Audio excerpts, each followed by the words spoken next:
The first number spoken in a negotiation quietly controls almost everything that follows. Not the last number, not the strongest argument, not even the most confident voice in the room. The first one.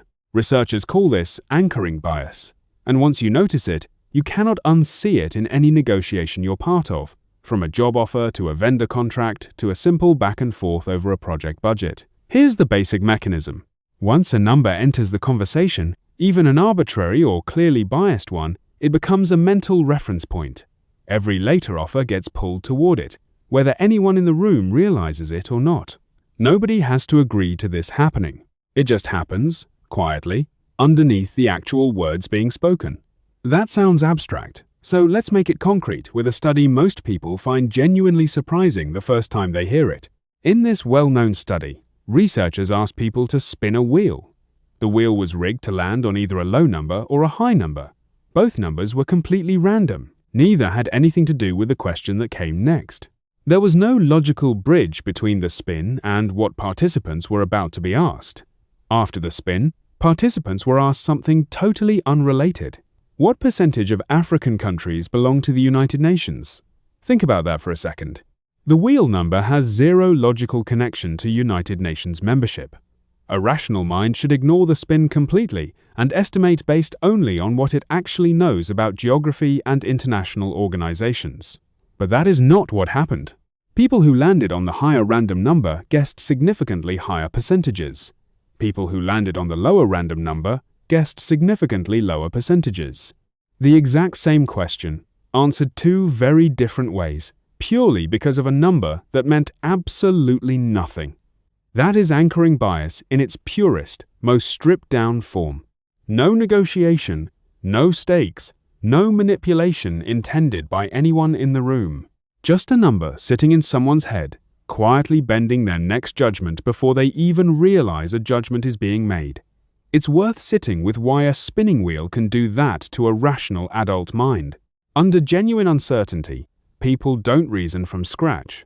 Estimating something fuzzy, like a percentage you've never actually looked up, feels uncomfortable, so the mind reaches for whatever number is already close at hand and uses it as a starting point, even when that number arrived through pure chance.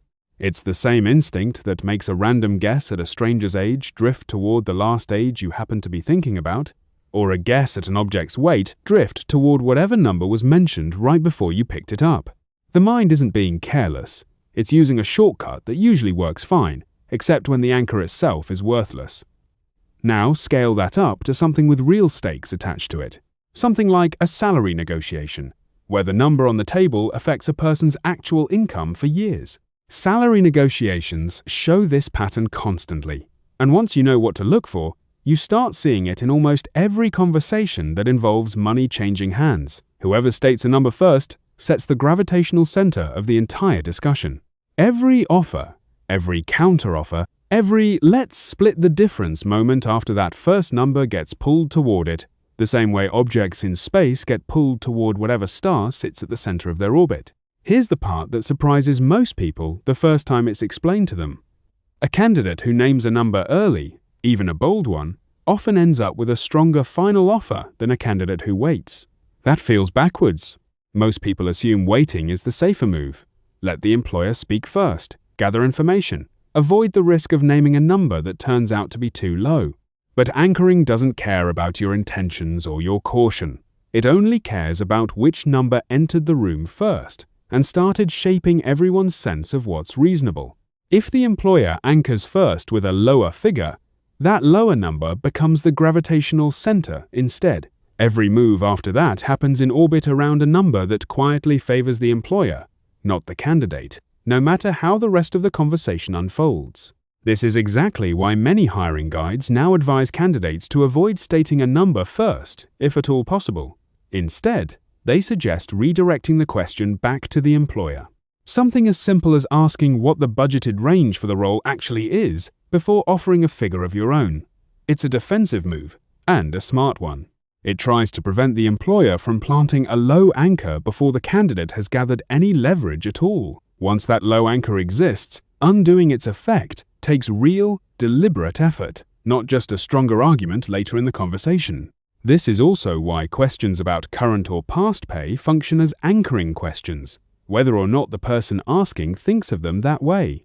A number pulled from a candidate's history can quietly become the anchor for their entire future offer, even when that history has nothing to do with the value of the new role. Once you see anchoring clearly, you start noticing how many ordinary hiring questions are actually anchor-setting questions wearing a friendlier disguise. But here's the part nobody expects, and it's the part that actually matters most if you manage people rather than just interview for jobs yourself. Anchoring is not a one-directional trick that only helps whoever happens to speak first. It's a two-way vulnerability. It works on you too, even in moments when you assume you're the one steering the conversation. If you're a manager running a negotiation, awareness of anchoring cuts both ways, and both sides matter equally. On one side, it's a tool you can use deliberately. Setting a strong, well-justified opening number can shape the entire discussion in your favor. If your number lands first and it's grounded in something real rather than just picked to sound impressive, the rest of the conversation tends to orbit around your framing instead of the other side's framing. On the other side, it's a trap waiting to spring on you, specifically because you're the one with more experience running these conversations. Confidence and experience make people less suspicious of their own reactions, not more. A manager who has run dozens of negotiations can still walk straight into an anchor set by someone with far less experience, simply because that other person spoke first with conviction. Recognizing when the other side's opening number is pulling you somewhere unreasonable is the harder, less comfortable half of this skill. It means noticing that a number has entered your head and started reshaping your sense of what's normal before you've done any real, independent evaluation of your own. The fix isn't to ignore numbers altogether, which is impossible anyway once one has been said out loud. It's to consciously reset the frame with real market data instead of just reacting to whatever number was said first. Let's slow down for a moment on why this actually works inside the brain, because the mechanism itself is worth understanding, not just the effect it produces. An anchor behaves less like a piece of information and more like gravity. When you're estimating anything you're not fully certain about, a salary range, a project timeline, a vendor's fair price for a piece of work, your mind doesn't calculate the answer from zero. It starts from whatever number is already sitting there in front of it and adjusts outward from that starting point. The problem is that people almost always under-adjust from that starting point. They move away from the anchor, but not far enough to fully correct for how arbitrary it might be. So the final estimate stays closer to the original number than it has any real, logical right to be. Think of it like a ship's anchor dragging along the sea floor, rather than locked in place. The ship can still move. It isn't frozen. But every inch of movement happens against resistance, and the ship never drifts as far from that anchor point as it would in open, unanchored water. That's what's happening inside a salary negotiation, a vendor contract discussion, or a budget meeting the moment the first real number gets said out loud by anyone in the room. And this is where an uncomfortable point is worth making directly, because most negotiation advice glosses right over it. Most negotiation advice treats anchoring like a trick you can neutralize just by knowing about it, as if awareness alone is the cure. That isn't quite true. Knowing about a bias reduces its power over you, but it does not remove that power entirely. Even people who study anchoring professionally, who could explain the wheel study in perfect detail, still get anchored by numbers in their own negotiations. The honest move isn't pretending you're somehow immune because you understand the concept. It's building a process that doesn't rely on willpower or self-awareness alone to resist it in the moment. That process starts with market data, prepared before the conversation happens, not improvised in the middle of it under pressure. In practice, resetting the frame usually takes 3 deliberate steps. First, pause before responding to the other side's number, even if the pause is only a few seconds long. Second, name the number internally for what it actually is. An anchor, not automatically a fact about what's fair. Third, respond with your own prepared reference point, instead of a number adjusted slightly off theirs. That third step matters more than it sounds. Countering with a number that's simply a bit higher or a bit lower than their anchor still leaves their anchor in charge of the conversation. Countering with an independently prepared number breaks the orbit entirely. If you're a manager heading into a salary discussion, walk in with real numbers already in hand, comparable roles at similar companies, comparable experience levels for the position in question, comparable markets and cost of living where relevant. Those numbers are your counter-anchor, and they need to exist in your head, written down if possible, before the other side says anything at all. The same underlying logic applies well beyond salary conversations specifically. Any conversation where one side proposes a number to another runs on the same anchoring mechanics underneath the surface. A vendor quoting a contract price to your team, a department head requesting a budget figure for the next quarter, a freelancer quoting a rate for a project before work has started, a supplier naming a price during a renewal conversation. All of it moves through the same gravitational pull described earlier, whether the people involved realize it or not. Whoever speaks first shapes the field. The rest of the conversation happens inside, for better or worse depending on how prepared that first number actually is. That means preparation matters more than instinct or charisma in these moments. Walking into a budget meeting without a reference number already in hand effectively means handing the other side the anchor for free, whether they intended to use it strategically against you or not. It also means the fix isn't simply to always speak first, no matter the situation. Speaking first only helps if your number is well justified and grounded in something real. An unjustified anchor, thrown out without preparation just to seize the initiative, can just as easily anchor you to a weak, indefensible position as it can anchor the other side to a good one on your behalf. The real skill isn't always go first or always wait for the other side. It's knowing which number is already sitting in the room at any given moment, deciding whether that number actually deserves to be there, and having a real, evidence-based figure ready to replace it the instant it doesn't. There's a version of this skill that applies even before any number gets spoken out loud.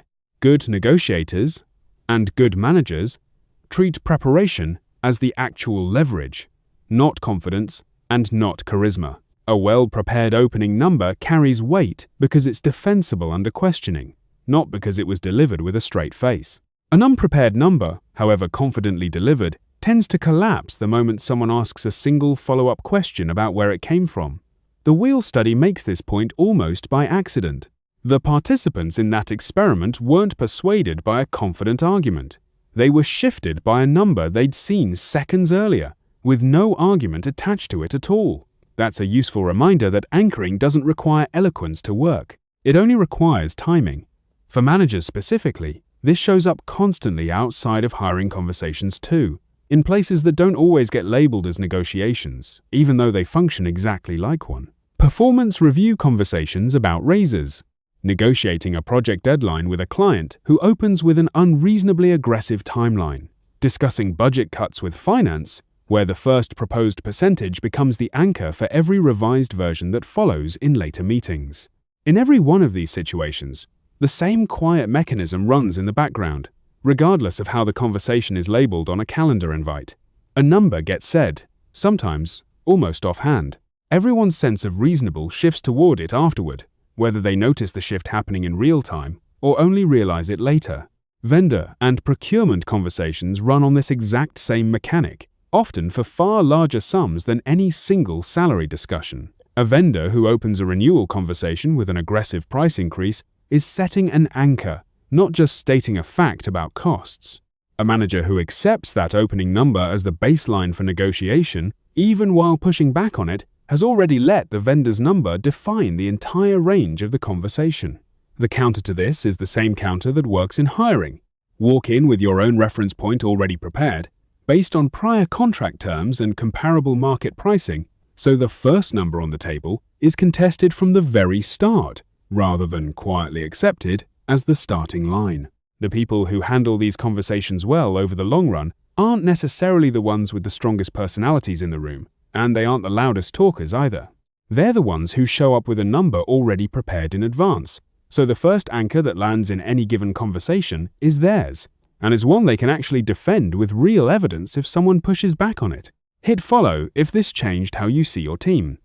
So here's the practical takeaway, and it loops right back to where this whole thing started. The first number spoken in a negotiation quietly controls almost everything that follows, So make sure the first number that actually gets said out loud is one you prepared in advance, not one you simply reacted to under pressure. Before your next negotiation, whether it's a salary conversation with a candidate, a vendor contract renewal, or a budget review with your own team, do the homework first. Before you're sitting across the table from anyone, know your market data cold. Decide your opening number in advance and know exactly why that number is the right one. And if the other side speaks first with a number that feels off, resist the urge to just react to it in the moment. Pause, name it internally as an anchor rather than a fact, and reset the frame using the real numbers you brought in with you. The first number still controls the room, every single time, whether anyone in that room wants it to or not. The only real choice you actually have is deciding whether that number comes from you, prepared and grounded in evidence you can defend, or from someone else, said only because they happen to speak first.